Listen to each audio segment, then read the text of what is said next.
இயேசுவை பின்பற்றுவதா என்றால் என்ன? இது அடிப்படையான கேள்வி. இப்படி அடிப்படையான கேள்விகளை ஒவ்வொரு வாரமும் சிந்தித்தால் நலமாக இருக்கும் என்று எண்ணுகிறேன். இதில் தெளிவு இருந்தால் எல்லாவற்றிலும் தெளிவு வந்துவிடும். கிறிஸ்துவை பின்பற்றுவது என்றால் என்ன?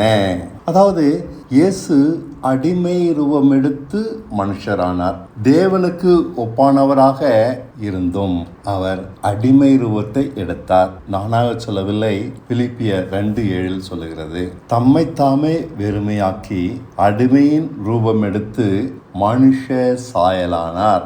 அதுதான் மனுஷனுடைய சரியான சாயல், அடிமை ரூபம். சொல்வதை செய், கேள்வி எதுவும் கேட்காதே, கொடுப்பதை வாங்கிக்கொள், அதற்குள் வாழ பழகு. அடிமைக்கு உரிமை இல்லை, கடமை மட்டுமே உண்டு. மனுஷனுடைய சாயல் இதுதான். விசுவாசம் அவன் அடிமை குணத்தை காண்பிக்கிறது. விசுவாசம் என்றால் என்ன? முதலாளிக்கு விசுவாசம் தேவையில்லை, அடிமைக்குத்தான் விசுவாசம் தேவை. நாம் விசுவாசிக்கிறோமா இல்லையா என்பதை அவர் என்ன சொன்னாலும் செய்வதை கொண்டே கண்டுபிடிக்கலாம். 2 தீமோத்தேயு 2:4 சொல்லுகிறது, தண்டில் சேவகம் பண்ணுகிற எவனும், அது மிலிட்ரியில் தன்னை சேவகம் எழுதி கொண்டவனுக்கு, மிலிட்ரியில் சேர்ந்தவனுக்கு ஏற்றவனாய் இருக்கும்படி பிழைப்பு கெடுத்த அலுவலர்களில் சிக்கிக்கொள்ள மாட்டான், தன்னை பற்றி சிந்திக்க மாட்டான். இதுதான் அடிமையின் ரூபம். ஆதாமால் அடிமையாக வாழ விரும்பவில்லை, தான் நினைத்தபடி நடந்தான், இஷ்டமானவைகளை செய்தான். விசுவாசம் இல்லாததால் தேவன் அவனை புறக்கணித்தார். அதாவது அவன்கிட்ட அடிமை குணம் இல்லைன்றதுனால புறக்கணிச்சிட்டார். இதுதாங்க அடிப்படை. தேவன் நம்மை ஏற்றுக்கொள்வதும் ஏற்றுக்கொள்ளாததும் இந்த அடிமை குணத்தை வைத்துத்தான். இயேசு சிலுவை மரணம் வரை அடிமையாக வாழ்ந்தார். கேள்வி கேட்காமல் சிலுவைக்கு போ என்றாலும் போகிறார். இதனால் பிதா அவரை எல்லா அதிகாரத்திற்கும் மேலான அதிகாரமான கர்த்தர் என்று உயர்த்தினார். அடிமைதான், ஆனால் முடிவு கர்த்தர். நாவுகள் யாவும் அவரை அறிக்கை செய்ய வேண்டும். ஏன் இப்படித்தான் மனுஷர்கள் வாழ வேண்டும் என்று காண்பிக்கிறார். நாவுகள் யாவும் அறிக்கை செய்ய வேண்டும். சரி, முழங்கால் யாவும் அவருக்கு முடங்க வேண்டும். இது ஏன்? அவர் அனைவரையும் நியாயந்திருக்க போகிறார். அவனவன் தன் வழியை அவருக்கு சமர்ப்பிக்க வேண்டும். அதற்கான பலனை அவரிடம் பெற்றுக்கொள்ள வேண்டும், நன்மையோ தீமையோ. அவனவன் வழி அடிமைத்தனம் அல்ல என்பதால் யாரும் எதிர்த்து பேச மாட்டார்கள். நியாயத்தீர்ப்பின் தண்டனையாக அழிவை பெற்றுக்கொள்வார்கள். ரொம்ப கஷ்டமா இருக்கு, இதை கத்துக்கோங்க. சாதாரண ஏழை தச்சனாய் வந்தவர், வாழ்ந்தவர், உலகையே நியாயந்திருப்பார். நியாயந்திருப்பவர் தேவன் அல்ல, நம்மை போல உலகில் வாழ்ந்த மனுஷன். தன் மாம்ச பலவீனத்தை காட்டி நாம் நியாயம் கேட்கலாம், சிருஷ்டிப்பிலே குறை சொல்லலாம். ஆகையால் தேவனே நியாயந்திருக்காமல் பரிசுத்தமாக வாழ்ந்த மனுஷனிடம் அந்த வேலையை ஒப்படைத்தார். நீ அப்போ யாரும் பேச முடியாது. அவனவன் தன் வாழ்க்கை குறித்து அவரிடம் கணக்கு ஒப்புவிக்கிறான். சாக்கு போக்கு எதுவும் ஈடுபடாது. இதனால்தான் முழங்கால் யாவும் முடங்கியே ஆக வேண்டும், எதுக்க முடியாது. உலகில் அடிமையாக வாழாதவன் காலம் கடந்து தான் அடிமையென ஒத்துக்கொண்டு அழிந்து போகிறான். போச்சு. அடிமையாக வாழ்வதுதான் சரியான வாழ்க்கை முறை. இதைத்தான் இயேசு நமக்கு கற்றுத்தருகிறார். அடிமை ரூபம் மனுஷ தன்மைக்கு முரணானது.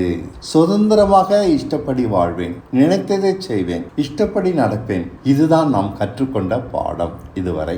மற்றவர்கள் இப்படி இருந்தால் நாம் ஏற்றுக்கொள்ள மாட்டோம், இல்லாவிட்டால் அவர்களை புறக்கணிப்போம். சுதந்திரமான சிந்தனை நம் பிறவி குணம்.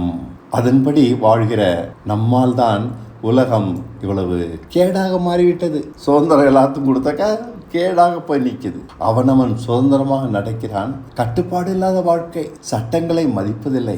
நமக்கு நாமே சட்டம். எதிலும் குழப்பம், எங்கும் சமாதானம் இல்லை. கொடுமைகள் பெருக்கி அடக்க முடியாமல் தலை விரித்தாடுகின்றன. எளியவன் நசுக்கப்படுகிறான், வலியவன் பிறனை நசுக்குவதையே சட்டம் என்கிறான். தான் மட்டும் வாழ வேண்டும், மற்றவன் வாழ்ந்தால் தான் வாழ முடியாதே. ஆகையால் மற்றவனை அடக்குகிறான். பிறன் வாழ்ந்தால் என்ன, செத்தால் என்ன? இதற்கு முடிவே இல்லை. நன்மை தீமையை அறிவதன் முடிவு இது. இந்த அறிவுதான் நல்லதுன்னு நினைக்கிறோம், அதனுடைய முடிவு இதுதான். 6000 வருஷம் உலகம் ஓடியே எதுவும் மாறவில்லை. ஆனால் ஒன்று மறைவாக நடந்துவிட்டது. இத்தனை வருட வாழ்க்கை நடவடிக்கைகளை சேகரித்து ஒரு புத்தகமாக தேவன் ஏற்படுத்தி விட்டார். அதுதான் இன்று நமக்கு பொக்கிஷமான ஜீவ விருட்சம், தேவ வசனம். 6000 வருஷம் வாழ்ந்ததுக்கு இந்த உலகம் செஞ்சிருக்க பெரிய வேலை வேதம்னு ஒன்று உற்பத்தி ஆயிடுச்சு. மனுஷனுடைய நடவடிக்கைலாம் சேகரித்து ஒரு புத்தகமாக தேவன் ஏற்படுத்தி விட்டார். இயற்கையை ஆராய்ந்து வாழ்வின் வசதிகளை பெருக்குவதை விட வசனத்தை ஆராய்ந்து மரணத்தை ஜெயிக்கும் வழியை அதில் கற்றுவிட்டால் மனுஷ சமுதாயம் நலம் பெறும். சத்துவமற்ற ஜந்துவாயிருந்தும் தன் வீட்டை கண்மலையிலே தோண்டி வைக்கிற குழி முசல்கள். நீதிமொழிகள் 30:26 இப்படி தான் சொல்றாரு. சத்துவமற்ற ஜந்துவாயிருந்தும் தன் வீட்டை கண்மலையிலே தோண்டி வைக்கிற குழி மூசல்கள். அதுதான் ஞானமானதுன்னு சொல்றாரு. பூமியிலே மிக சிறியவராக இருந்தும் மகா ஞானம் உள்ளது இது. தனக்கு பலம் இல்லை, கண்மலையில் தன் வீட்டை தோண்டி வச்சிடுது. தன்னை காத்து கொள்ள முடியாது என்பதால் கண்மலை குழியில் வாழ்கிறது. ஆனால் பூமியே தாங்காது என்று சொல்லப்படுகிறவர்களும் உண்டு இந்த உலகத்தில். அவர்கள் போஜன பதார்த்தத்தால் திருப்தி அடைந்தவன், அநேக வசனம் அறிந்தவன், ஆனாலும் ஜீவனுக்கு ஏதோன வழியில் நடக்காதவன். பூமியே தாங்காது இவனை பார்த்தா. இவன் யாவரையும் சஞ்சலப்படுத்துவானாம். நீதிமொழிகள் 30:21 சொல்லியிருக்கு. இப்படித்தான் அரசாளுகிற அடிமை நிமித்தமும் போஜன பதார்த்தத்தால் திருப்தியானவன் நிமித்தமும் பூமி சஞ்சலப்படுகிறது, நான்கையும் அது தாங்க மாட்டாது. வசனத்தால் ஜீவனை தேடுகிறவன் குழிமுசல் தன் வாழ்க்கையை நித்திய ஜீவனாக மாற்றி விடுகிறான். வசனத்தை படித்து திருப்தியானவன் யாவரையும் சஞ்சலப்படுத்துகிறான். பூமியே தாங்காது. காரணம், ஜீவ வழியை பற்றி பேசுவான், அதில் நடவாமலேயே.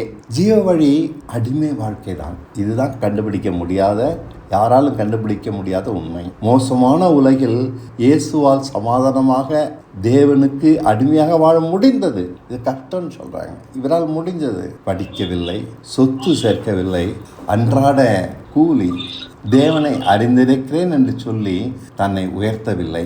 கிடைத்ததை கொன்று சிறப்பாக வாழ்ந்தார். நீதியும் நியாயமும் அவருக்கு மறைவிடமாக இருந்தன.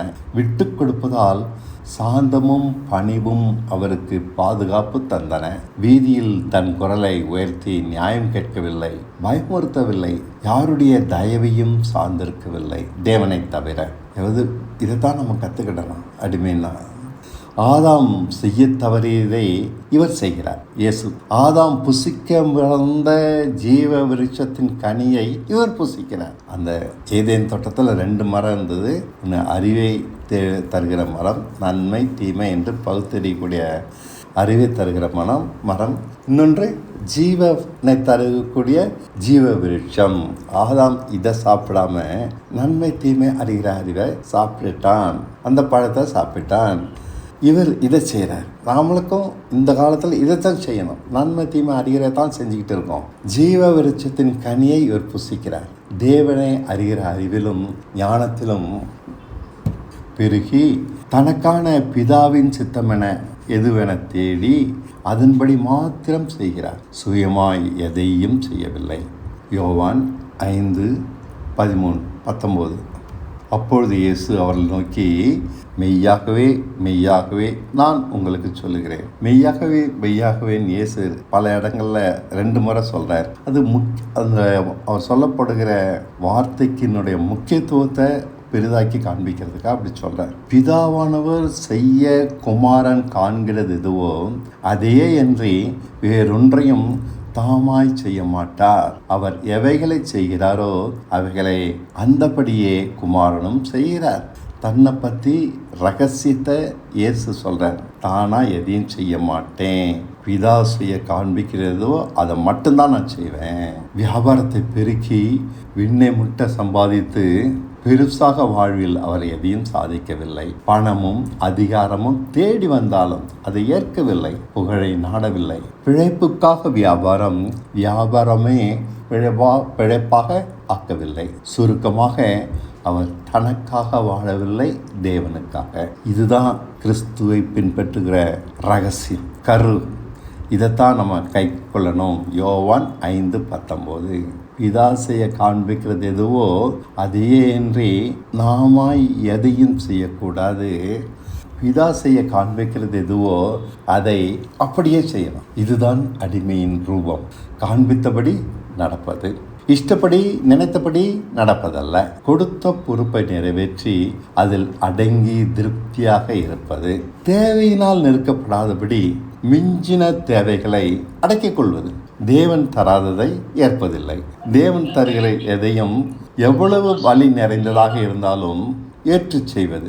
எதையும் அவர் சித்தத்திற்கு கீழ்ப்படுத்துவதால் எதிலும் சமாதானம். அவர் செய்த எதிலும் நீதி, தீமையே இல்லை. இயேசுவை இதுதாங்க அடையாளம். நம்மளோட வாழ்க்கையில் கடைசியில் நியாயம் தீர்க்கும் போது என்ற தீமையே இல்லைன்னு பார்த்து பழுதற்றவன் தேவன் சொல்லணும். இதுக்கு தான் நம்ம விசுவாசிக்கிறோம், வேதத்தை தேடுறோம், சார்ந்து கொள்கிறோம். மனம் போல வாழ்ந்தோன்னா இது கிடைக்காது. இயேசுவை பின்பற்ற நாம் அவரை படிக்க வேண்டும். முதலாவது, தேவ சித்தம் எதுவுமே தீமையை வலு கட்டாயமாக ஆக்காது.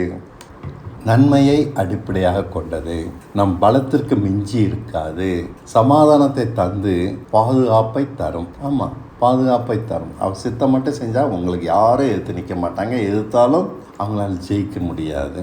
தேவ சித்தம் தாழ்ச்சியாய், இகழ்ச்சியாய், சீ என்று புறக்கணிக்கப்படுவதாய்த்தான் இருக்கும். இதையும் தெளிவாக நான் சொல்கிறேன். அவனவன் வாழ்க்கைக்கு தேவன் தெளிவான வரையறுக்கப்பட்ட திட்டம் வைத்திருக்கிறார். சித்தம்ன்றதும் திட்டம்ன்றதும் ஒன்று தான். உங்களுக்கு தேவன் ஒரு திட்டம் வச்சிருக்காரு, நாமும் நமக்குன்னு ஒரு திட்டம் வச்சுக்கிட்டு இருக்கோம். அதை தான் நிறைவேற்றணும். நம்முடைய திட்டத்தை உடைச்சி போட்டோம். அவருடைய திட்டத்தின்படி வாழ்ந்தால் எவனுக்கும் வாழ்க்கை நீதியாக இருக்கும், பாதுகாப்பும் கிடைக்கும். நீதியாக மற்றபடி நடக்க முடியாதுங்க இந்த உலகத்தில். அவர் சித்தப்படி, அவர் திட்டப்படி அடங்கியிருந்தால் எல்லாமே நீதியாகவும் செய்யலாம், பாதுகாப்பாகவும் இருக்கலாம், சமாதானமும் வாழலாம். நாம் ஆசைப்பட்டபடி வாழ முடியாது, நினைத்ததை செய்ய முடியாது. பலர் பாராட்டுகிற எதுவும் நம்மிடம் இருக்காது. எளிமை, பணிவு, விட்டு கொடுப்பது, சண்டை வந்தால் விலகிக் கொள்வது. யாரும் ஏற்றுப்பாங்க இதை? முதலில் நாம் தான் சமாதானம் பேச வேண்டும். பழி வாங்காமல் மன்னித்து மறந்து விட வேண்டும். நமக்கு நன்மையை தேடாமல் பிறனுடைய நன்மையை நாடுவதுதான். இவைதான் ஜீவ விருட்சத்தின் கனியை புசித்திருந்தால் அவனிடம் ஏற்பட்டிருக்கும். இப்படிப்பட்டவனை நியாயந்திருக்க முடியாது. தீமை ஏதும் இவனிடம் இல்லையே. சுயநலமற்றவன் இவன். நம்மளாம் சுயநலத்தை அழிக்க முடியாது. அந்த வசனங்களை பார்த்து பார்த்து நடக்கிறதுனால தான் அழிக்க முடியும். சாதாரண தச்சனிடம் பிதா பிரியப்பட்டார். இவன் என் நேசகுமாரன் என்றார். ஆதாமிடம் இப்படி பிரியப்படவில்லை. இஷ்டப்படி நடந்து கெட்டு போனான். மரணம் அறியப்படாத விஷயமாக இன்று இருக்கிறது. அது இன்றைய மரணம் இயற்கையானது. எப்படி? அவன் சந்ததியும் தன் இஷ்டப்படி நடக்கிறது. நியாயமும் நீதியும் பூமியில் அற்றுப்போனது. எவனும் சமாதானமாக வாழவில்லை. எல்லோரும் மறிச்சு தான் போகிறாங்க. மரணத்திலிருந்து விடுதலை ஆகிறவங்க இல்லை. தீமை செய்வதில் ஒருவருக்கொருவர் மிஞ்சிக் கொள்கிறார்கள். சட்டங்களை போடுகிறார்கள், அவர்களை உடைக்கிறார்கள். ஜீவ விருட்சம்தான் ஜீவனை தரும். நன்மை தீமையை அறிகிற அறிவு தராது. இதுதான் யாருக்குமே புரியவில்லை. இன்னும் அறிவை பெருக்கிக்கிட்டே இருக்கும். ஜீவ விருட்சத்தை புசிக்க தவறியதால் நித்திய ஜீவன் அறியப்படாத விஷயமாக ஆனது. இன்றும் கெட்டு போகவில்லை. அவர் வார்த்தை தான் ஜீவ விருட்சம். அவர் சித்தத்தை அடிமை போல, அவர் திட்டத்தை, உங்களுக்கு புரிகிற மாதிரி சொல்கிறேன், அவர் திட்டத்தை அடிமை போல தேடுகிற எவனுக்கும் அவர் வசனம் ஜீவ விருட்சமாக ஜீவனை தருகிறது. நம்ம இப்படி தேடினா தான் அங்கே ஜீவ விருட்சத்தை கண்டுபிடிக்க முடியும். வெறும் பைபிளை போட்டு ஆராய்ச்சி பண்ணுறதால புத்தி தான் பெருகும். அவர் திட்டம் என்னை குறித்து என்ன அப்படின்னு சொல்லி அதை செய்வதற்கு அடிமை போல தேடுகிற எவனுக்கும் அவர் வசனமே ஜீவ விருட்சமாக மாறி ஜீவனை தருகிறது. அந்த வழிகளை காண்பிச்சு தருது. இவன் பணத்தை தேடி ஓட மாட்டான். முக்கியமான பகுதி. புகழ் அதிகாரத்தினால் மயங்க மாட்டான். கிறிஸ்துவை பின்பற்ற முதலாவது கற்றுக்கொள்ளுங்கள். அப்போ தான் கிறிஸ்துவை பின்பற்றுறேன்னு நம்ம சொல்லலாம். நம்ம பேசுறதெல்லாம் கிறிஸ்துவ பின்பற்றோன்னு சொல்லிட்டு கிறிஸ்தவ மதத்தை பின்பற்றிட்டு இருக்கோம், ஏமாற்றிக்கிட்டு இருக்கோம். யாரை? நாமே ஏமாற்றிக்கிட்டு இருக்கோம். இது அடிமை வாழ்க்கை முறை, ஒரு அடிமையின் வாழ்க்கை முறை. கிறிஸ்துவை பின்பற்றுறதுன்றது ஒரு அடிமையின் வாழ்க்கை முறை. இதன்படி இதன்படி வாழ வாழ தேவன் இயேசுவிடம் பிரியப்பட்டது போல உங்களிடமும் பிரியப்படுவார். உங்களை திருப்திப்படுத்த வாழாமல் தேவனை திருப்திப்படுத்துகிறீர்கள். தீமை நம்மிடமும் காணப்படுவதில்லை அவரை போல. இந்த வாழ்க்கையை வாழ கற்றுக்கொள்ளாமல் அவருக்கு ஊழியம் செய்ய முடியாது. தேவனுக்கு திருப்தியாக வாழ பழகுவதுதான் முதலாவது. நாம் எந்த ஊழியமும் செய்ய வேண்டாம். என் வாழ்க்கையே ஊழியமாகி, அதான் என் வாழ்க்கையே ஊழியமாகி, என் வாழ்க்கையை மற்றவங்க படித்து இப்படி தான் வாழணும்னு கற்றுக்கணும். அதான ஊழியம். உலகத்தை பிரகாசிக்கிறது எங்கும் என்றென்றுமாய். என் வாழ்க்கையே பிரகாசிக்கிறது உலகத்தை, இன்னைக்கு இல்லாட்டினாலும் என்றென்றுமாய். இன்னைக்கு பவுலுடைய வாழ்க்கை என்றென்றுமாய் பிரகாசிக்கிறது, எங்குமே பிரகாசிக்கிறது. யோவானுடைய வாழ்க்கை இதுதான். உலகம் எங்கும் போய் சுவிசேஷம் சொல்கிறது வழி. நம்முடைய பிரகாசத்தை கொண்டு உலகத்தை கலக்கலாம். இயேசு நமக்கு விடுதலையை தருகிறார். ஆதாமின் குணநலன்கள் நம்மிடம் இனி இயங்கி கட்டுப்படுத்தாது. என் சித்தத்துக்கு என்னுடைய திட்டத்தை வலுக்கட்டாயம் பண்ணி அதை நிறைவேற்ற வரைக்கும் மனுஷங்களை தூங்க விட மாட்டேன். இது ஆதாமின் குணம். என் திட்டங்களை உடைச்சி போட்டுட்டு மற்றவங்களுக்கு இடம் கொடுக்கறது, தேவனுக்கு இடம் கொடுக்கறது. இயேசு இதைத்தான் செய்தார். இந்த குணநலன்கள், ஆதாமின் குணநலன்கள் நம்மளை கட்டுப்படுத்தக்கூடாது. அதனால் இயேசு விடுதலை தருகிறார். அதனால் அது இனி கட்டுப்படுத்தாது. அவனால் உண்டான நன்மை தீமையை அறிகிற அறிவாகிய பாவ சரீரம். பாவ சரீரம்னா என்ன? நன்மை தீமை அறிகிற அறிவு. பலட்டு பேசினா அவங்களால ஒத்துக்கொள்ளவே முடியல. ஏதாவது ஒரு காரணத்தை சொல்லி நியாயப்படுத்துகிறாங்க அவங்க செயல்களை. பாவன்றது பெரிய பாவம் செய்த பிறகு தான் அது பாவம்னு ஒத்துக்கிறாங்க. இல்லையா, உன்னுடைய நன்மை தீமை அறிகிற அறிவே பாவம். இதை யாராலும் ஒத்துக்கொள்ள முடியல. இல்லை பிரதர், இப்படி செஞ்சால் என்ன, எல்லாம் மற்றவங்களாம் செய்கிறாங்களே நானும் செய்கிறேன். எதுவும் நான் ஜீவ விருட்சத்தின் கனியை புசிக்க இனி தடையில்லை. யாராலும் என்னை தடுக்க முடியாது. ஜீவ விருட்சத்தின் கனி எனக்கு திட நம்பிக்கையை தருகிறது. ஆதாம் செய்ய தவறிதை நான் செய்கிறேன். இயேசு கிறிஸ்து மட்டும் இல்லை, இப்போ நான் அந்த ஸ்தானத்தில் செய்கிறேன். பிதா சொல்ல கேட்டு அதன்படி வாழ்கிறேன், என் புத்தியின்படி அல்ல. எனக்கான அவர் திட்டத்தை வெளிப்படுத்தி அதில் நடத்துகிறார். அவருக்கு அடங்கி நடப்பதால் எதிலும் எப்போதும் சமாதானமே நிலவுகிறது. மனம் பதறுவதில்லை. சூழ்நிலையில் தப்பா போனால் போட்டு பதறுவதில்லை. தெளிவு, உறுதி, நிதானம் எப்போதும் என்னை காக்கிறது. அவர் சித்தப்படி செய்வதால் என் அடிமைத்தனம் நிறைவேற்றி அவருக்கு காண்பிக்கிறேன். தேவைக்கு அவர் திருப்தியாக தருவதால் பொருளாசை அவசியமற்றதாகிறது. தந்திரம் அவசியமற்றதாகிறது. பொறாமை அவசியமற்றதாகிறது. போட்டி அவசியமற்றதாகிறது. வீண் பெருமை அவசியமற்றதாகிறது. தேவனால் வருகிற புகழ்ச்சி பெரிதாகப்பட்டதால் மனுஷரால் வரும் புகழ்ச்சி அவசியமற்றதாகிறது. விட்டு கொடுப்பதால் கோபம் அவசியமற்றதாகிறது. விரோதம் அவசியமற்றதாகிறது. என் பொருளை எடுத்துக்கொண்டாலும் விரோதிக்க முடியவில்லை. மன்னிப்பதால் பழிவாங்குவது அவசியமற்றதாகிறது. தேவ சித்தத்தில் பாதுகாப்பு கிடைப்பதால் எதிர்பார்ப்பு ஏக்கம் அவசியமற்றதாகிறது. ஜீவ விருட்சத்தின் கனியை புசித்ததால் மனுஷீக சபைகள் அவசியமற்றதாகிறது. இயேசு ராஜாவானால் நாம் அடிமைகள். இயேசுவை பார்த்த ராஜான்னு சொன்னீங்கன்னா நீங்கள் யார்? அடிமை. சுய புத்தி விளக்கங்கள் வேதத்திற்கு அவசியமற்றதாகிறது. மனதில் சமாதானம், மன நிறைவுதான் சமாதானத்திற்கு காரணம். ஆதாமினால் மரணம் வந்தது. இயேசுவை அடிமை போல பின்பற்றுவதால் மரணம் எவனுக்கும் இல்லாமல் போனது, எனக்கும். இதான் சமாதானத்துக்கு காரணம். இப்படி வாழ்வதையே தேவன் ஏற்றுக்கொள்வதால் சமாதானம் அதற்கு அடையாளமாக இருக்கிறது. என் நன்மை தீமையை நாடாமல் தேவ சித்தத்தை நாடுவதால் ஜீவன் உண்டாகி இருக்கிறது. எனக்கு மட்டுமல்ல, எவனுக்கும் உண்டாகும். நானே வழி என்றார் இயேசு. அவர் இந்த வழியில் முன் சென்றதால் பின்பற்றும்படி நான் அவரை பின்பற்றும்படி நானே வழி என்றார். வழினா என்ன செய்யணும்? மரணத்தை அழித்து ஜீவனுக்குள் பிரவேசிக்கும் வழி. ஏதோ வழி இல்லை, அது என்ன வழி? மரணத்தை அழித்து நித்திய ஜீவனை தருவார்னா அப்படியே வாங்கிக்கிட்டு போக முடியாது. ஒன்றத்தை அழிக்கணும், இன்னத்துக்குள்ளே பிரவேசிக்கணும், நித்திய ஜீவனுக்குள்ளே பிரவேசிக்கணும். அதுக்கு தான் நித்திய ஜீவனை தருவேன்னு சொன்னதுக்கான அர்த்தம். மரணத்தை அழிக்காமல் ஜீவனுக்குள் பிரவேசிக்கலாம் என்கிறார்கள். பொய். தெளிவாக பேசுகிறேன், இது பொய். யார் பேசினாலும் அது பொய். எப்படிப்பட்ட பெரிய பெரிய பாஸ்டர் பேசினாலும் அவன் உங்களை ஏமாத்துறான். நல்ல சட்டை போட்டுக்கிட்டு வந்து பவ்யமா உங்களை ஏமாத்துறவனை போய் ஆராதிச்சுட்டு அவன் சொல்றதை கேட்டுட்டே இருக்கிறீங்க. ஏமாத்துறான். அதாவது மரணத்தை அழிக்காமல் ஜீவனுக்குள் பிரவேசிக்கலாம் என்கிறார்கள். இது பொய். திரும்ப சொல்றேன், இது பொய். மரணத்தை அழிக்காமல் ஜீவனுக்குள் பிரவேசிக்கலாம். சபைக்கு போய் உட்காந்து காணிக்க கொடுத்துட்டா முடிஞ்சு போச்சு. ஜெபம் பண்ணா முடிஞ்சு போச்சு. ஞானஸ்நானம் பெற்றா முடிஞ்சு போச்சு. பரிசா பெற்றா முடிஞ்சு போச்சு. பரலோகத்தில் சீட்டு போட்டாச்சு. இது பொய். மரணத்தை ஜெயிக்கும் வழிதான் நமக்கு நித்திய ஜீவனாக மாறுகிறது. இதை புரிஞ்சுக்கோங்க. நீங்கள் அது ஒரு வழி. மரணத்தை ஜெயிக்கணும். அந்த வழிகளில் இப்போ நடக்க தானாகவே நித்திய ஜீவன் உங்கள்கிட்ட உண்டாயிடும். வேறு எப்படியும் நித்திய ஜீவனை தர முடியாது. ஓடினாதாயா உங்களுக்கு ஓட்டத்தில் ஜெயிச்சா தான் கடைசியில் கப்பு தருவாங்க. சும்மா உட்காந்துட்டு எனக்கு கப்பு தருவாங்கன்னு கணக்கு போட்டாக்கா யார் முட்டாள்? இப்படி தான் சொல்லி தராங்க. முதலாவது மரணத்தை இந்த வழியில் சென்று ஜெயுங்கள். வழி முதலாவது, ஜீவன் இரண்டாவது. வழியை விவரமாக காண்பித்து சொல்வதுதான் சத்தியம். ஒன்றை விட்டு ஒன்று கிடைக்காது. சத்தியத்தை அறியாமல் வழி தெரியாது. வழி தெரியாமல் ஜீவன் கிடைக்காது. நித்திய ஜீவன் ஏதோ கண்கட்டி வித்தை அல்ல. மேஜிக்காரன் காட்டுறான்ல, தொப்பிக்குள்ளேருந்து புறாவை தூக்கிட்டு, அதெல்லாம் நடக்காது.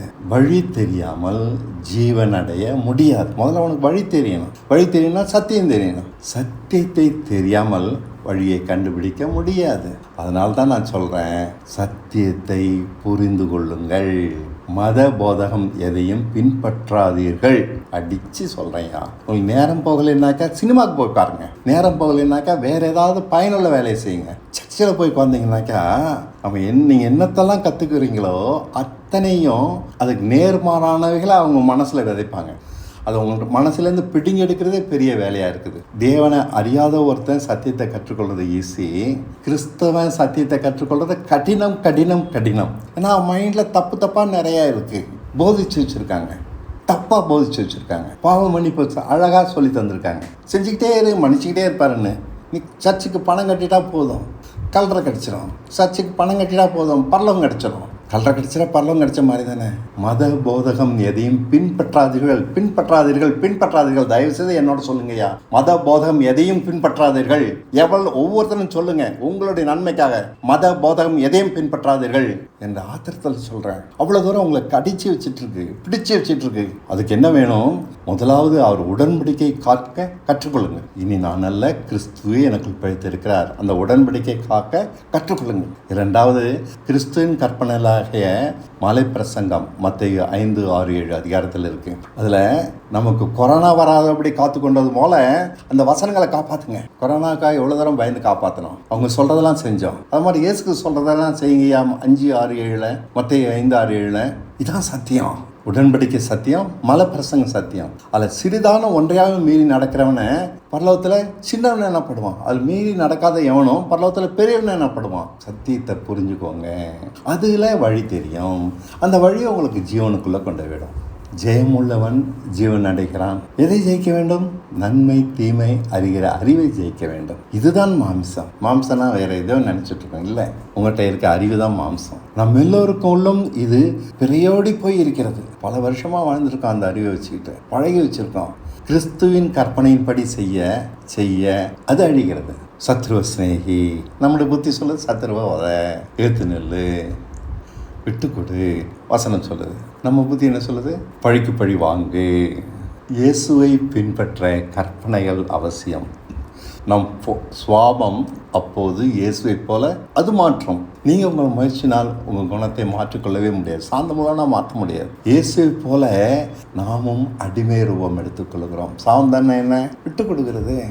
10 பேர் திட்டினாலும் காதில் வாங்கிட்டு யாரையோ திட்டுறாங்கன்னு போயிட்டே இருக்கிறது. பதிலுக்கு பதில் செய்யாமல் இருக்கிறது. பணத்தை எடுக்கிறவனுக்கு விட்டு கொடுக்கறது. ஏன் நாளைக்கு நான் என் காசுக்காக சேர்த்து வச்சுருக்கேன், என் காசை வந்து கேட்குறையே, தரமாட்டேன். இல்லை, நீ பணத்தை நம்பாத, தேவனை நம்பு. நாளைய பற்றி கவலைப்படாத. காக்காவும் குருவியும் கவலைப்படலை. இப்படி தான் வசனம் சொல்லுது. கேட்குறவனுக்கு கொடு, யார் கேட்டாலும் கொடு. நாளைய பற்றி கவலைப்படாத. இதை கற்றுக்காமல் நீ கிறிஸ்துவை பின்பற்ற முடியாது. நாளைய பற்றி கவலைப்படாமல் இருக்க கற்றுக்காம கிறிஸ்துவை பின்பற்ற முடியாது. பணத்தை நம்புறாத, தேவனை நம்பு. அவர் அனுதினமும் அன்னன்னைக்கு வேண்டிய மன்னாவை கொடுத்தாரு. நாளைக்கு மன்னா பெற கிடைக்கணும் நம்பிக்கையில் நீ தூங்கு. இன்னைக்கு ஒன்றுமே இல்லை, தூங்கு, நல்லா தூங்கு. அப்படி தான் இஸ்ரேல் ஜனங்க தூங்கினாங்க. நிச்சயத்தோடு தூங்கினாங்க, தைரியமாக தூங்கினாங்க. வீட்டில் ஒன்றுமே இல்லை, தூங்கினாங்க. ஆனால் விடிஞ்சாக்க அவங்களுக்கு மன்னா தேவையான சமயத்தால் தேவையானது கொடுக்கப்பட்டது.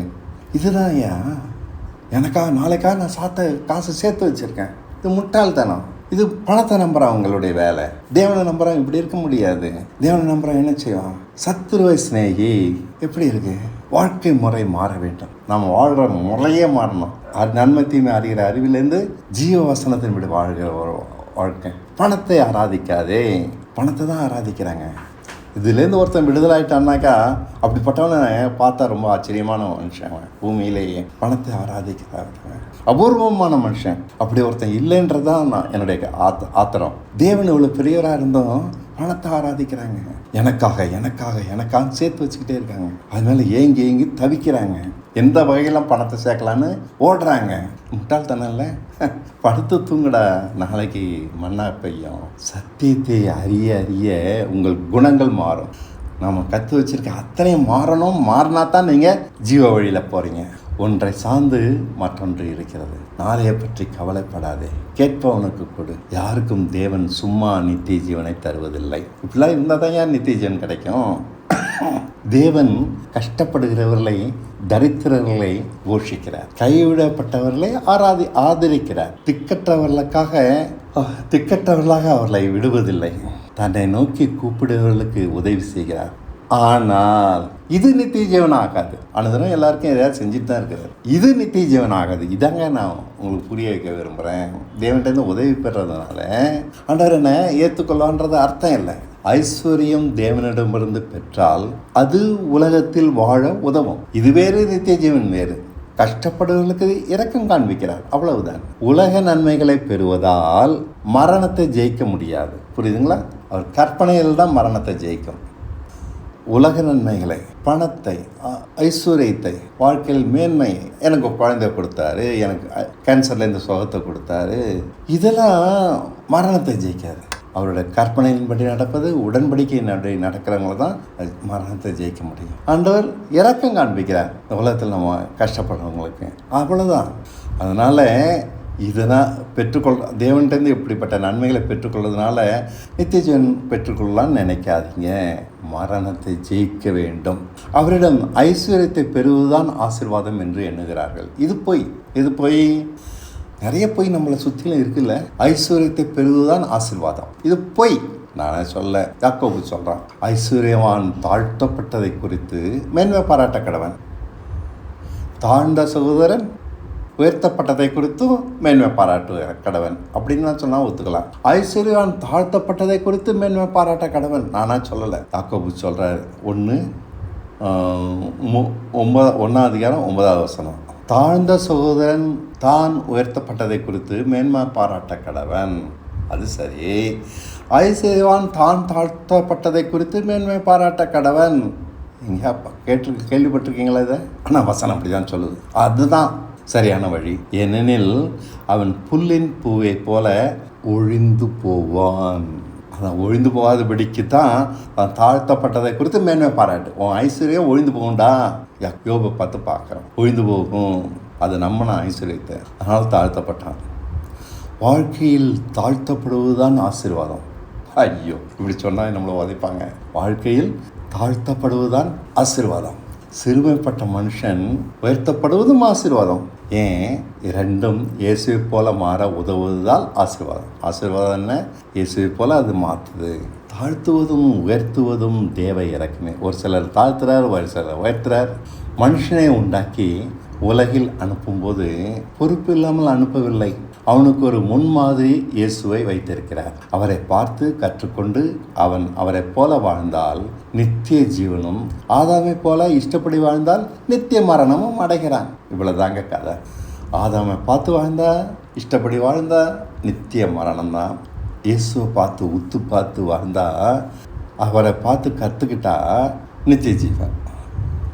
இனி யாரும் நியாயந்தீர்ப்பில் தன் பாவங்களுக்காக காரணம் படைப்பில் உள்ள குறை என்று சொல்லி தப்ப முடியாது.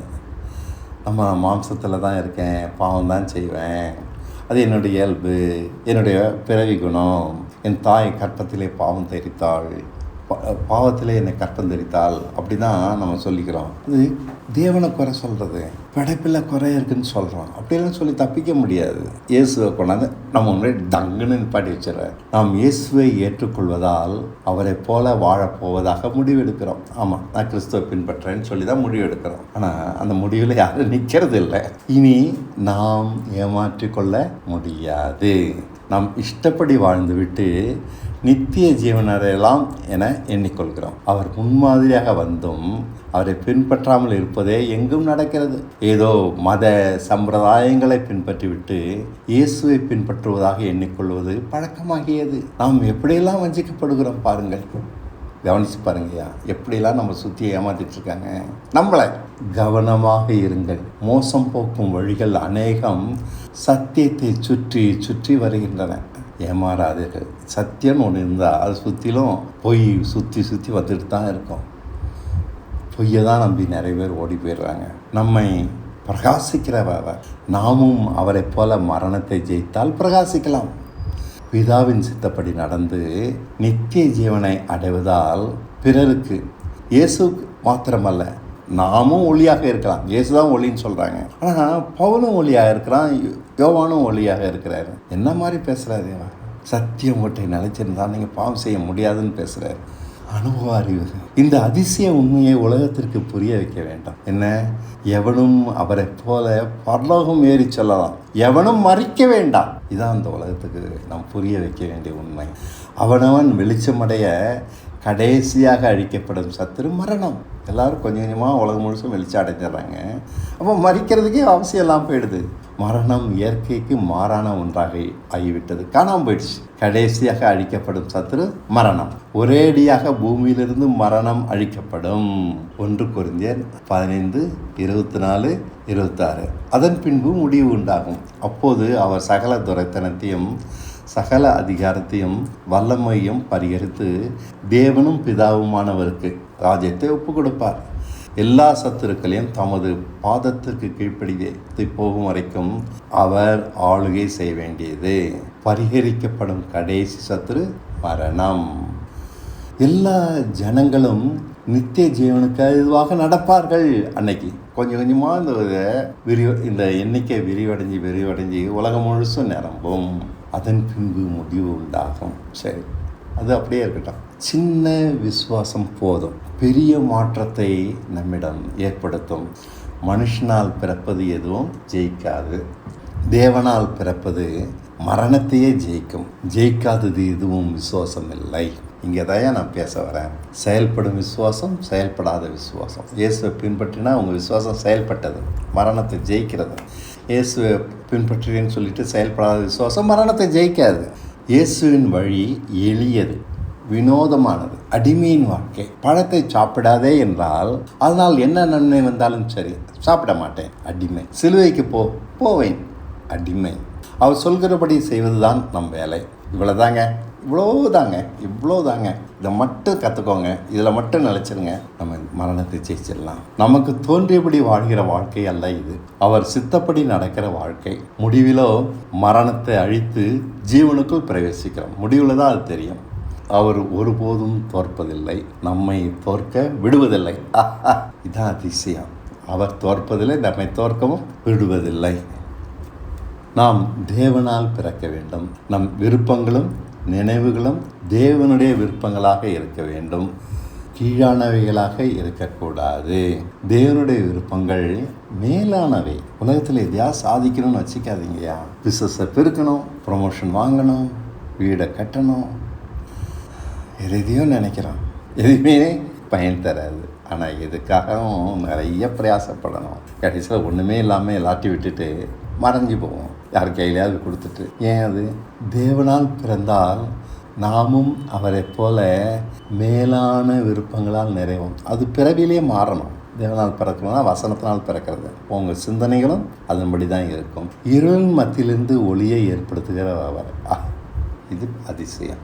இருளின் மத்தியிலிருந்து அது இப்படி ஒளியை ஏற்படுத்துகிறவர். மாம்சமான மனுஷனை பரிசுத்தமாக நடக்க வைக்கிறவர் இவர். அதிசயம்தான். தேவன் தான் செய்ய முடியும். மாம்சமான மனுஷனை பரிசுத்தமாக நடக்க வைக்கிறவர் இவர். மதீனமானவனை ஞானமானவனாகவும் பலவீனமானவனை பலமுள்ளவனாகவும் மாற்றுவதால் இவர் மகிமைப்படுகிறார், பிரகாசிக்கிறார். அற்பமாக எண்ணப்பட்டவைகளை கொண்டே தனக்கு மகிமையை உண்டாக்குகிறார். இயேசு என்றால் மீட்பு, விடுதலை, அவ்வளோதான். இன்னும் இயேசு இயேசுன்னு சொல்கிறீங்க, மீட்பு இல்லாமல் விடுதலை இல்லாமல், அது இப்படி? இயேசு என்றால் பரிசுத்தம்.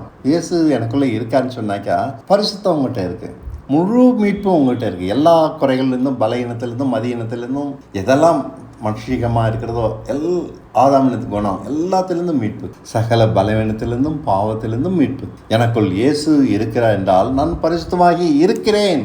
நாளைக்கு இல்லை, இப்பவுமே. எந்த ஆசையும் இல்லை, எந்த இச்சையும் இல்லை. அதை நான் ஆள முடியாது. சொல்லி பாருங்கய்யா, உங்களோட போராடுற எல்லா ஆசை இச்சைகளையும் பார்த்து சொல்லுங்கள், இது என்னை ஆள முடியாது, இயேசு எனக்குள்ளே இருக்கிறார். எல்லாத்தையும் விட்டுட்டு வெளியில் வாங்க, நிரந்தரமாக, உறுதியாக, தடுமாற்றம் இல்லாமல். நாளைக்கு கீழே விழுந்துருவோம் இல்லவே இல்லை. என்றைக்கும் இயேசு எனக்குள்ள இருக்காரு. நான் மரித்தேன், கிறிஸ்து எனக்குள் பிழைத்திருக்கிறாரு. இப்படி தான்யா விடுதலை ஆகணும். வசனத்தை கொண்டு தான் விடுதலை ஆகணும். அவரை சார்ந்திருப்பதால் பணத்தை சார்ந்திருக்கவில்லை. நீங்கள் சொல்லுவீங்களா? அவரை நான் சார்ந்திருக்கிறதுனால் பணத்தை நான் சார்ந்திருக்கவில்லை, நாளை பற்றி கவலைப்படவில்லை, அவரை சார்ந்திருப்பதால். இதுதான் ஏன் விசுவாசம். இதுதான் கிரியை செய்யல செயல்படுகிற விசுவாசம். செயல்படாத விசுவாசம் தூக்கி போடுங்க. மனுஷருடைய உதவியை சார்ந்திருக்கவில்லை, யாரையும் நான் நம்பி இருக்கவில்லை. ஆகியால் இளைப்பாறுதல், எப்போதும் இளைப்பாறுதல். இயேசு எனக்காக வாழ்கிறார். நான் மரித்தேன், நானே இல்லை, நான் சுத்தமாக இருக்கிறேன், பழுதற்றவனாக சுத்தமாக இருக்கிறேன். அவர் பார்வையில், மனுஷ பார்வையில் இல்லை, அவர் பார்வையில். அந்தபடியே நான் வாழும்படி அவர் எனக்காக வாழ்கிறார். அவர் எனக்காக வாழ்ந்தா நான் இப்படி தான் இருப்பேன். இயேசு எனக்காக வாழ்கிறான்னு சொல்லிட்டு இருக்கிறதுல எவ்வளோ பெரிய விஷயம் இருக்கு. பரிசுத்தம், நீதி, ஞானம், மீட்பு அத்தனை எனக்குள்ள இருக்கு. பாவங்கள் ஆளுவதில்லை. அவருக்கு ஒப்பான ஞானம் எனக்கு உண்டாகி இருக்கிறது. புத்தியில் தெளிவுண்டு, நிதானம் உண்டு. அப்பா, இப்படிலாம் இருக்கா உங்ககிட்ட? யோசிச்சு பாருங்க. இப்படி தான் இருக்கணும்னு நான் உங்களுக்கு காண்பிச்சு கொடுக்குறேன். இதெல்லாம் உங்களுக்கு கொடுக்குற தெளிவான நம்பிக்கை, தைரியம், உறுதி. இப்படி தான் இயேசு கிறிஸ்து உங்களுக்குள்ள இருக்கிறார். வீணா அவர் படுத்து தூங்கிட்டு இல்லை. இயேசு இயேசுன்னு சொல்கிறதுனால அது வீண் அர்த்தமற்ற ஒரு நம்பிக்கை இல்லை. இது நம்மளை முழுக்க மாற்றி இருக்குது. மாற்றணும். மாறாட்டினா என்னை பார்த்து இனி தேவன் கோபப்படவோ பரிதாபிக்கவோ மாட்டார். என்னை பார்த்து தேவன் கோபப்பட மாட்டார். எவ்வளோ பெரிய வார்த்தை. கிரியைகள், என் கிரியைகள் அவரை பிரியப்படுத்தும் ஒரு உறுதி. இதைவிட சந்தோஷம் வேற என்ன இருக்கிறது? எனக்கு இனி நடப்பவை எதுவானாலும், கஷ்டமாக இருந்தாலும் நல்லதாகவே இருக்கும். என்னால் அவரை கோபப்படுத்தவே முடியாது. யா யா யா யா எவ்வளோ பெரிய வாழ்க்கை, எவ்வளோ பெரிய சத்தியம். ஆகையால் நான் இளைப்பாறுதலில் பிரவேசிக்கிறேன். யாக்கோபு கல்லில் சாய்ந்து தூங்குகிறான். பரலோகத்திற்கு பலர் ஏறி போகிறார்கள், பலர் இறங்கி வருகிறார்கள். அவன் காண்கிறான். அவன் படுத்திருந்த இடம் பரலோக வாசலாக நினைக்கிறான். எந்த இடமும் பரலோக வாசலாக ஆக முடியாது. யோவான் 1:51. பின்னும் அவர் அவனை நோக்கி, வானம் திறந்திருக்கிறதையும் தேவதூதர்கள் மனுஷகுமாரனிடத்திலிருந்து ஏறுகிறதையும் இறங்குகிறதையும் நீங்கள் இது முதல் காண்பீர்கள் என்று மெய்யாகவே உங்களுக்கு சொல்லுகிறேன். இயேசு சொல்கிறார். பலர் அவரிடமிருந்து பரலோகத்திற்கு ஏறி போவதாகவும் இறங்கி வருவதாகவும் சொல்லுகிறார். நான் கதை அடிக்கல, இயேசு சொல்லுகிறார். சின்ன விசுவாசத்தினால் பரிசுத்தமாகிறோம், சின்ன விசுவாசத்தினால் ஞானம் அடைகிறோம், சின்ன விசுவாசத்தினால் முழுக்க மீட்பை அடைகிறோம். என்னை விசுவாசிக்கிறவன் நித்திய ஜீவனை உடையவனாக இருக்கிறான். விசுவாசியாதவனோ நித்திய ஜீவனை காண்பதில்லை. தேவனுடைய கோபம் அண்மையில் நிலைத்திருக்கும். நான் தான் சொன்னேன், செயல்படாத விசுவாசம், செயல்படுகிற விசுவாசம் பிரித்து காண்பிக்கிறேன். செயல்படுகிற விசுவாசம் என்ன? பரிசுத்தமாகி இருக்கிறான், முழுமையான மீட்பை அடைந்திருக்கிறான், முழுமையான ஞானம் அடைந்திருக்கிறான். தெளிவு. என்னை விசுவாசிக்கிறவன் நித்திய ஜீவனை உடையவனாக இருக்கிறான். நாளைக்கு தான் நான் நடந்து போய் முடிவில் தான் நித்திய ஜீவன் தருவேன்னு நான் சொல்ல. இன்றைக்கே யோவான் 3:36 இப்படி சொல்கிறாரு, குமாரனிலே விசுவாசமாக இருக்கிறவன் நித்திய ஜீவனை உடையவனாக இருக்கிறான். குமாரனை விசுவாசியாதவனோ ஜீவனை காண்பதில்லை. தேவனுடைய கோபம் அவன் மேல் நிலை நிற்கும். இதுதான் செயல்படாத விசுவாசம், செயல்படுகிற விசுவாசம். விசுவாசியாதவனு அவர் வேற லிஸ்ட்டில் சேர்த்துட்டாரு அவங்கள. ஜீவனை காண்பதில்லை. அவனால் ஜீவனை பற்றுக்கொள்ள முடியாது, காண்பதில்லை. அது செயல்படாத விசுவாசம். இப்போது புரிகிறதா? விசுவாசம் நம்மிடம் ஏற்படுத்துகிற மாற்றம் நித்திய ஜீவனுக்கு வழிகாட்டுகிறது. மாம்சத்தையும் அதன் ஆசை இச்சைகளையும் ஜெயிக்க வைக்கிறது. எல்லா இச்சைன்றது நம்ம மனசில் இருக்குது. அது மிஞ்சின ஆசைன்னு தான் சொல்லுவேன். ஆசை தான் மிஞ்சின ஆசை. இச்சை நியாயமற்றது, மிஞ்சினது, அவ்வளோதான். அது உங்களுக்கு புரியும். இதே ஏதேனும் உங்களோட ஆசை சுற்றி வருதான்னு பாருங்கள். அத்தனையும் ஆண்டவர் அழிச்சிட்டாரு. பாவ சரீரம் ஒழிஞ்சு போச்சு. இதுலேருந்து வெளியில் வாங்க, தொடச்சிக்கிட்டு தூக்கி போடுங்க. விசுவாசம் நம்மிடம் ஏற்படுத்துகிற மாற்றம் இது. மாம்சத்தையும் அதன் ஆசை இச்சைகளும் இன்றைக்கே, இப்போதே, இந்த வினாடியே ஜெயிக்க வைக்கிறது. மனுஷனால் பிறந்த நாம் தேவ வார்த்தையால் பிறக்கிறோம். நான் மறிச்சிட்டேன், கிறிஸ்து தான் எனக்குள்ள பிழைச்சிருக்காரு. அவன் மறிச்சவன்ட்ட இச்சை இருக்குமா? இருக்காது. ஏற்கனவே மறித்தேன்றதை வச்சு நம்ம நிறைய விளக்கம் சொல்லியிருக்கேன். மறித்தவர் ஒரு பிணம், அப்படி தான் நம்ம இருப்போம். இச்சிக்க முடியாது. இச்சிக்க கூடாது நான் சொல்லலை, இச்சிக்க முடியாது, ஆசைப்பட முடியாது. மனுஷனால் பிறந்த நாம் தேவ வார்த்தையால் பிறக்கிறோம். நாம் படிச்சிட்டோன்னு சொல்கிறதான் தேவ வார்த்தை. அதனால் பிறக்கிறோம். பரிசுத்தமும் பழுதற்ற ஜீவியும் உண்டாகிறது. இவைகளை எதுவுமே அடையாமல் நானும் விசுவாசிக்கிறேன் என்றால் போலி. அடிமைத்தனமற்ற விசுவாசம், செயல்படாத விசுவாசம். இது ஜெயிக்காது. என்ன செஞ்சாலும் ஜெயிக்காது. நீ முதல்ல அடிமையாகடா, விட்டு கொடுடா கடவுளுக்காக. ஆசைகளாக தூக்கி போடு, இஷ்டப்படி நடக்காத, அடங்கு, அவர் திட்டப்படி வாழ பழகு. அது வலிக்கிற ஒரு வாழ்க்கை தான். சீன்னு புறக்கணிக்கிற ஒரு வாழ்க்கை தான் அடிமைத்தனம். அவன் விரும்பிய அடிமையாக இல்லை, அவன் விரும்பாதான் செய்யலாம். ஆனால் அதான் அடிமை. விசுவாசத்தினால் பரலோகத்திற்கு ஏறி போகிறோம். இன்றைய குடும்பம் பரலோகமாக மாறுகிறது. அங்கு குற்றம் சொல்லுதல் இல்லை, மன்னிப்பு மன்னிப்பு மன்னிப்பு. அவதூறு போட்டி எதுவும் இல்லை. விட்டு கொடுப்பதும் இரக்கம் பாராட்டுவதும் இயல்பாக காணலாம். பூமியிலே பொக்கிஷத்தை சேர்த்து வைப்பதில்லை. இந்த புரிஞ்சுக்கோங்க ஐயா, இதை சேர்த்துக்கோங்க. முக்கியம், பணத்திலேருந்து விடுதலை ஆகணும். முக்கியம், பூமியிலே பொக்கிஷத்தை சேர்த்து வைப்பதில்லை. எனக்கு உனக்கு என்ற சண்டையும் இல்லை. சண்டை போடுறேன்னா தூக்கியும், அது என்னுடையதுன்றனா கொடுத்துரு. இன்று பரலோகமாக நம் வாழ்க்கை இல்லாவிட்டால் நாளை பரலோகம் செல்வோம் என்று எப்படி நம்பலாம்? முட்டாள்தனம் தானே. குடும்பத்தை 2 விஷயத்தில் தான் சண்டை வரும். சொற்களினால், வார்த்தையினால் சண்டை வரும், பணத்தினால் வரும். இந்த 2ம் விசுவாசத்தின் கீழ் வருவதால் சொற்களில் தாறுமாறுகள் அழிந்து போகணும். மற்றவனை எப்போ பார்த்தாலும் நையாண்டி பண்ணிக்கிட்டே இருக்கிறது, குறை சொல்லிக்கிட்டே இருக்கிறது. அது பிள்ளையானாலும், பெற்றோரானாலும், மனைவியானாலும், புருஷனானாலும் விளையாட்டாக பேசுகிற மாதிரி நினச்சிக்கிறோம். இல்லை, இதெல்லாம் கண்டிக்கப்படணும். அன்பாக இருக்கணும், அன்புனால தாங்கணும். மற்றவங்களுக்கு நம்பிக்கை கொடுக்குற வார்த்தையை தான் பேசி ஆகணும். அவங்க எவ்வளோதான் தப்பானவங்களாக இருந்தாலும் அவன் இப்படித்தான், அப்படி இந்த வார்த்தை வரவே கூடாது. தாறுமாறுகள் கண்டிக்கப்படணும். நம்பிக்கை, அவங்க பிள்ளைக்கு நம்பிக்கை கொடு, மனைவிக்கு நம்பிக்கை கொடு. அவங்களுக்கு குற்றம் சொல்கிறது காட்டிலும் நம்பிக்கை கொடு. அவங்க திருந்து இருக்கிறாங்க. வசனம் நம்மளுக்கு எவ்வளோ தானே சொல்லுது. நீ விசுவாசிக்கிறா, உனக்கு நித்திய ஜீவன் இல்லை, ஏற்கனவே பெற்றுட்டடா. வசனம் நம்மளுக்கு எவ்வளோ நம்பிக்கை தருது. அந்த வேலையை நீ செய்ய. பிறருக்கு நம்பிக்கை கொடுக்குறதா நம்முடைய வேலை. பிள்ளைகளுக்கு நம்பிக்கை கொடுத்தாக்கா பிள்ளைகள் உன்னை விட்டு போகவே போகாது. அவங்களுக்கு குறை சொல்லாத, மூஞ்சில் அடித்து பேசாத. வார்த்தைகளில் தாறுமாறுகள் அகற்றப்பட வேண்டும். பணமும் ஒரு பொருட்டாக தெரியக்கூடாது. இந்த 2ம் சரியாக செஞ்சிட்டோன்னா குடும்பத்தில் சண்டையே வராதுங்க. ஆமாம், நான் எழுதி தரேன். குடும்பத்தில் சண்டையே வராது. பணம் ஒரு பொருட்டாக நம்ம நினைக்கல. நம்மளோட வார்த்தையில் இருக்க தாறுமாறுகளை அகற்றுகிறோம். மற்றவங்களை குறை சொல்கிறது, நியாயம் இருக்கிறது, குற்றப்படுத்துகிறது, விரல் நீட்டுறது. அவனால் தான் இது ஆச்சு ஆயிருக்கிட்டுமே. மற்றவங்களால் தப்பு நடந்தாலும் சகிச்சிக்கலாம். அது என்னால் தான் நடந்தது நம்ம சொல்லிட்டு போகலாமே. அவனை ஏன் குற்றம் சொல்கிறேன்? அணுதினமும் விரல் நீட்டுறதுன்றது ஒரு பெரிய மோசமான அபாயம் இருந்தானே நாசம்தான். அப்பா, நிறைய தப்பாக கற்று வச்சுருக்கோம். நம்மளே குடும்பத்தை பிரித்து போட்டுட்டு குடும்பம் பிரிஞ்சு போயிருக்குன்னு சொல்கிறோம். அணுதினமும் மன்னாவை வேண்டிய அளவு கொடுத்த தேவன் நம் ஆதாரம். அதனால் பணம் முக்கியம் இல்லை. ஆகையால் விட்டு கொடுத்துக்கிறோம் தாராளமாக. கேட்பவனுக்கு கொடு. நாளைக்கு என்ன செய்வது? மன்னா தந்த தேவன் பார்த்து கொள்கிறான். தேவனை கண்மூடித்தனமாக நம்பலாம்.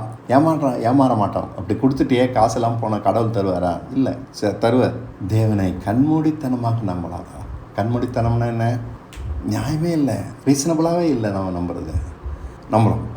அவர் வாக்கு பலிக்கும். உன்னை விட்டு விலகுவதும் இல்லை, உன்னை கைவிடுவதும் இல்லை. விசுவாசம் கண்மூடித்தனமாக துணிந்து நடக்க வைக்கிறது. யாருக்கும் இது புரிய மாட்டேங்குது. கண்மூடித்தனமாக துணிந்து நடக்க வைக்கிறது. யார்ட்டையும் எந்த கேள்விக்கும் பதில் கிடையாது. ஆண்டவர் எனக்குள்ளே இருக்கார், ஏறி செய்ய வேண்டியதை செஞ்சுக்கிட்டே. கடவுள் தான் எனக்கு அந்த விருப்பத்தை கொடுத்தா, நான் கொடுத்தேன். நாளைக்கு ஆண்டவர் பார்த்துக்குவேன். கண்மூடித்தனமாக துணிந்து நடக்க வைக்கிறது. இதை நான் ருசித்து சொல்கிறேன், அனுபவித்து சொல்கிறேன். கண்மூடித்தனமாக துணிந்து நடக்க வைக்கிறது விசுவாசம். ஆதாரம் வசனம் மட்டுமே. எங்கே போகிறோம் தெரியாது, எப்படி நாளைக்கு வாழ்வோம் தெரியாது, கடன்காரனுக்கு என்ன பதில் சொல்லுவோம் தெரியாது. இது என்னடா இது பதில்? விசுவாச வாழ்க்கைக்கு எதுவுமே ஆதாரம் இல்லை, தேவன் மாத்திரமே. அவர் பார்த்து கொள்கிறார். விசுவாசத்தினால் வாழ்வது கண்டு நடப்பதில்லை, காணாமல் நடப்பது. உறுதியாக தெளிவாக தேவனால் வாழ்கிறோம், பணத்தினால் அல்ல. இதுதான் என் உண்மையான விடுதலை. மனுஷனுக்கு பயப்படுறோம். இது செஞ்சோன்னாக்க என் வேலை போயிடும், அவனுக்கு உதவி செஞ்சானா என் வேலை போயிடும், அவன் தப்பான என்ன நினச்சிப்பார் மேலே. நீ பயப்படுற வரைக்கும் உன்ட்ட விசுவாசம் கிடையாதுயா. நான் தெளிவாக பேசுகிறேன். பயப்படுற எவனும் விசுவாசிக்கலை. நீ உதவி தானே செய்கிற, திருடல. உதவி செஞ்சுட்டாக்கா அவங்களுக்கு தெரிஞ்சு போச்சுனாக்கா, தெரிஞ்சு போட்டால் போட்டுமே, நான் உதவி செஞ்சேன் அதனால் என்ன, நல்லது தானே செஞ்சேன். இது பெரிய விடுதலைங்க. தேவனால் வாழ்கிறோம். எந்த மனுஷனும் இப்படி சொல்லணும். ஐயா உங்களுக்கு விடுதலை மட்டும் வேண்டாம், அப்படி தான் இருக்கணும். பணத்திலேருந்து விடுதலை ஆனீங்கன்னாக்கா, எனக்கு இந்த வேலை வாழ்க்கை இல்லை, என்னுடைய வருமானத்தை நம்பி நான் இல்லை, தேவனை நம்பி இருக்கேன், உதவி செஞ்சதுனால எனக்கு ஏதாவது நாசம் தான் வந்துட்டு போகுது, போட்டோம் என் வேலை. போகாதியா, கடவுள் கொடுத்த வேலைன்னா போகாது. தேவன் நடத்துகிறார், நாம நடக்கவில்லை. விசுவாசம்னா அதான். பயந்து நடந்தாக்கா நீ தான் உன்னை நடத்திக்கிட்டு இருக்க. உலகத்திலும் வாழ்ந்தாலும் பரலோக வாழ்க்கை, இதன் பேர் தான் விசுவாசம். போலி விசுவாசமே எங்கும் இருக்கிறது. கிரியையில் இருக்கணும் அது விசுவாசம். சபையில் போய் மாற்றம் இல்லாமல் தூங்கிவிட்டு வருகிறார்கள். விசுவாசம் உயிர்ப்புள்ளது, துடிப்பானது, தைரியமானது. பாவங்களையும் பிரச்சனைகளையும் அலட்சியமாக பார்க்கும். பிரச்சனைகளால் அலராது, எப்போதும் இளைப்பார்கள். இதைத்தான் யாக்கோபு தரிசனமாக பார்த்தான். பரலோகத்துக்கு ஏறி போகிறாங்க, இறங்கி வராங்க. இயேசுவை பிடித்து போக சேவகர்கள் வந்து விட்டார்கள். சேவர்களை பார்த்து இயேசு ஓடவில்லை.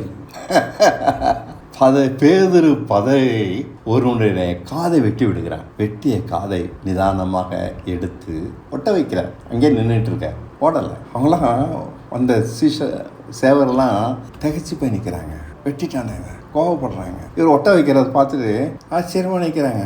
நீங்கள் தேடுகிற இயேசு நானே என்று அவர்கள் முன்னே போய் நிற்கிறார். என்ன தில், சாகடிக்கப் போகிறார்கள். அடிக்கட்டுமே, கொடுமைப்படுத்துவார்கள், படுத்துட்டுமே.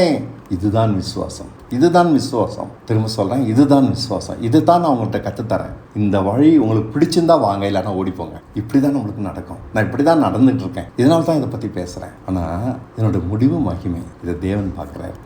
இதுதான் விசுவாசம். பிரச்சனைகளால் அலராது, பயப்படாது. என் வேலை போயிடும், ஓடிப்போ, போனால் போட்டோம், தேவன் என்னோடு இருக்கிறார் என்று சொல்கிற எவனும் இப்படி தான் இருப்பான். என்ன நடந்துவிடும் தேவன் அனுமதியாமல்? இது துணிகரம் அல்ல, தைரியம். நடப்பது நடக்கட்டும். இயேசு சொல்றாரு, நரிகளுக்கு குழிகள் உண்டு, மனுஷகுமாரனுக்கோ தலை சாக்கிய இடமில்லை. இதனோட அர்த்தம் உங்களுக்கு புரியுதா? நான் அப்படி வாழ்றதுனால அது எனக்கு வலிக்குது. இந்த வார்த்தையின் வலி தெரிகிறதா? அவர் தனக்கென்று வீடு இல்லை, ஊர் சுற்றி நடந்தாலும் ஒரு அட்ரஸ் இல்லை. டாய்லெட் போக, குளிக்க, தூங்க, உணவு எல்லாம் இரவல். எப்படி இருக்கும்? எல்லாம் இரவல். உணவு இரவல், தூங்கக்கூடிய இடம் இரவல், குளிக்கக்கூடிய இடம் தான் இரவல், டாய்லெட் போகிற இடமும் இரவல். ஒவ்வொரு நாளைக்கு மாறிட்டே இருக்கு. ஒரு இடத்துல வசதி இருக்கும், ஒரு இடத்துல வசதி இருக்காது, எதுவுமே இருக்காது. ஒரு இடத்துல மனுஷகுமாரனுக்கோ தலை சாய்க்க இடம் இல்லை. இவர் சொல்லுகிறார், தேவன் என்னோடு இருக்கிறார். இதுதான் அர்த்தம். கவலையே கிடையாது. இதன் பேர் தான் கிரியை உள்ள விசுவாசம், செயல்படும் விசுவாசம், துணிகரம், தைரியமாக நடக்கிறது. நாளை பற்றிய கவலை, அதிலிருந்து மீளாமல் எவனும் கிறிஸ்துவை பின்பற்ற முடியாது. விசுவாசம் வாழ்க்கையின் மேலுள்ள பிடியை விட்டுவிட செய்கிறது. அப்பா அதுதான் தூக்கி விட்டெறிஞ்சிடறாரு. நம்ம இறுக்கி பிடிச்சிட்டு இருக்கிறத அவர் தூக்கி விட்டெறிஞ்சிட்டார். என் வாழ்க்கை, என் வேலை, என் சொத்து, என்னுடைய எதிர்காலம், என் வீடு, என் பிள்ளை, என் வசதி, என் ஆரோக்கியம், என் எதிர்காலம் தூக்கி போடு. தேவனை சார்ந்துக்கோ. நடப்பது நடக்கட்டும், தேவன் பார்த்து கொள்கிறார். பணத்தை சார்ந்திருக்கிற எவனும் விசுவாசிக்கவில்லை, முடியாது. பரலோகம் போக முடியாது. நினைப்பதற்கு மேலாக கஷ்டம் இந்த வழி, நினைப்பதற்கு மேலா ஈஸி இந்த வழி. எப்படி? நினைப்பதற்கு மேலா கஷ்டம், நினைப்பதற்கு மேலா ஈஸி. ரொம்ப ஈஸி. இயேசு கிறிஸ்துக்கு இது ஈஸி. கஷ்டம்தான், ஆனால் இது ஈஸி. அந்த வழியில் நடக்கிறவங்களுக்கு ஈஸி, பார்க்குறவங்களுக்கு தான் அது கஷ்டம். அப்படி பார்த்தால் விசுவாசம் அறியப்படாத விஷயம். இன்றைக்கும் நான் பேசுகிற இந்த விசுவாசம் அறியப்படாததாக இருக்குது. செயல்படுகிற விசுவாசம் அறியப்படாதது. எங்கள் மூலமாக கேள்விப்பட்டதை விசுவாசித்தவன் யார்? இதை புரிஞ்சுக்கிட்டு தான் ஏசாயா சொல்கிறாரு 53:1, எங்கள் மூலமாக கேள்விப்பட்டதை விசுவாசித்தவன் யார்? யாருக்கு கர்த்தருடைய பயம் வெளிப்பட்டது? விசுவாசித்திருந்தால் அதன் பின் வருகிற 2-4 வசனங்கள், 6-10 வசனங்கள் உங்கள் வாழ்க்கையில் அனுபவமாக இருக்கும். இந்த வசனத்தை படித்து பாருங்கள். நான் இவைகளை படிக்க நேரம் இல்லை. அவன் வாழ்விலும் சகித்திருப்பான். தேவனால் அடிக்கப்படுகிறார் என்று எண்ணினோம், பாடு அனுபவிப்பரும் துக்கம் சுமந்தவருமாக இருந்தார். அவரை பாராமல் முகத்தை மறைத்து கொண்டோம். அவரை பார்க்கும்போது அழகும் இல்லை, சௌந்தரியம் இல்லை, அந்த கேடடைந்தார். இந்த வாழ்க்கையை யார் விரும்புவார்? அடிமைத்தனம். நீங்கள் விசுவாசத்தா இப்படி தான் உங்கள் வாழ்க்கையில் நடக்கும். என் வாழ்க்கையில் இப்படி தான் நடக்குது. ஆனால் அதன் முடிவோ பரலோகம். உலகில் சுக வாழ்வின் முடிவோ ஐஸ்வர்யான் சென்ற இடம் நரகம். ஐஸ்வர்யான் எங்கே போனால் சுக வாழ்வை வாழ்ந்துட்டு விசுவாசிச்சுட்டு செயல்படாத விசுவாசத்தினால நரகத்துக்கு போனான். அந்த கேடடைந்த லாசரு ஆபிரகாமின் மடியில் இருந்தான். தேவனை சார்ந்த வாழ்க்கையை விசுவாசம் தருகிறது. அது மற்றவர்களுக்கு அந்த கேடாக காணப்பட்டாலும் நமக்கு அப்படி இருப்பதில்லை. அவரளவுக்கு கொடுமைகளை அனுபவிக்க மாட்டோம் என்றாலும் அவரளவுக்குலாம் நம்ம கஷ்டங்கள் பட முடியாது தான், தரமாட்டார். அவனுக்கு கொடுக்கப்பட்ட கிருபையின் அளவு பாடுகள் உண்டு. எல்லாருக்குமே பாடுகள் உண்டு. நாம் அனுபவிக்கிற பாடுகள் நம் மாம்சத்தை ஒடுக்கி ஆசை இச்சைகளை இல்லாதாமல் பண்ணி விடுகிறது. தேவ சித்தத்திற்கு பணிவது மட்டுமே ஜீவனாக தெரிகிறது. இதனால் தான் விசுவாசம் அபூர்வமாக இருக்கிறது. காணோம், பரலோகம் மட்டும் வேண்டும், பாடு வேண்டாம் என்பதால் விசுவாசம் போலியாக ஆனது.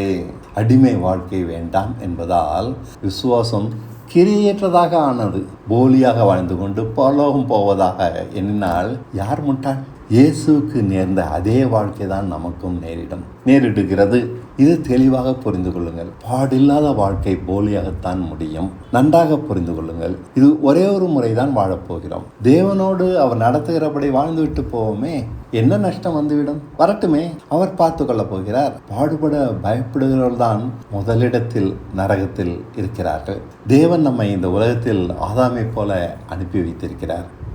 நம் சொந்த புத்தியின்படி அவனை போல வாழ்வோமா? விசுவாசமாகிய ஜீவ விருட்சத்தின் கனியை புசித்து தேவ ஐக்கியத்தில் வாழ்வோமா? அன்று ஆதாம் கெட்டுப்போனான். இன்று அவன் இருக்கிற இடத்தில் நம் சொந்த புத்தி இருக்கிறதே, நமக்குள் இருக்கிற பிசாசு. அது நம்மை விடாது துரத்தும், பயமுறுத்தும். இதுவரை கெட்ட ஆதாமை போல அறியாமல் வாழ்ந்து விட்டோம்.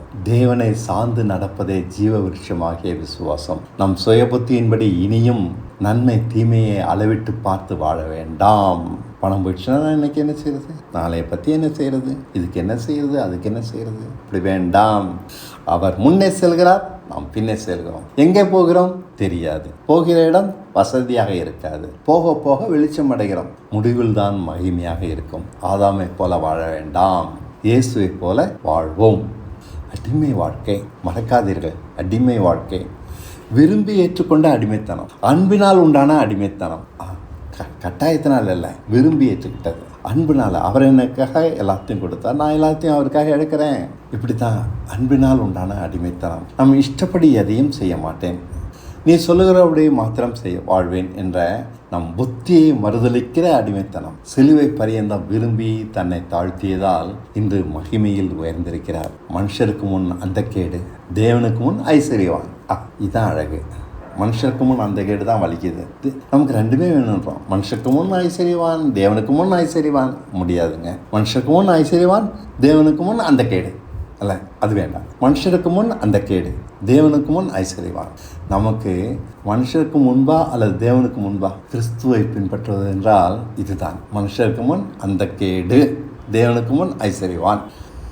பிதாவின் சித்தப்படி நடப்பது எதுவும் வலி நிறைந்த வாழ்க்கை தான். இயேசு சுகமாக வாழவில்லை, நம் திட்டம் எதுவும் சுகமான வாழ்க்கையாகத்தான் இருக்கிறது.